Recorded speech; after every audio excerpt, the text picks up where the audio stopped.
আসসালামু আলাইকুম ভিউয়ার্স। আমরা এই ফার্মটা 2 বোনে চালাই। এই ফার্মের ছোট্ট ছোট বাচ্চাগুলো কোম্পানি থেকে দেওয়া হয়, খাবার দেওয়া হয়। এদেরকে লালন পালন করি, এদেরকে খাবার পানি আমরা সকাল সকাল ভরি, আবার সন্ধ্যাবেলায় আবার ভরতে যাই। এদের নতুন খাবার দেওয়া হয় এবং নতুন করে আবার জল দেওয়া হয়। জলগুলো ওরা না খেলে যদি পুরনো জল থাকে সেটা খেলে অসুস্থ হয়ে যাবে, সেজন্য নতুন করে জলটা ফেলে দিয়ে আবার জল দেওয়া হয়। এদেরকে কেউ খাচ্ছে জল, কেউ খাচ্ছে খাবার।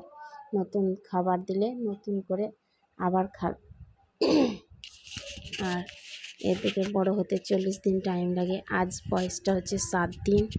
এরা আরও বাড়বে আস্তে আস্তে। এই ফার্ম বড় আমরা 2 বোনে চালাই। আমরা 2 বোনে ফার্মের ছোট ছোট বাচ্চাগুলোকে নিয়ে আমরা লালন পালন করি। আমার বাবা হেল্প করে। পরবর্তী ভিডিও আমরা এই বাচ্চাগুলোকে সকালবেলায়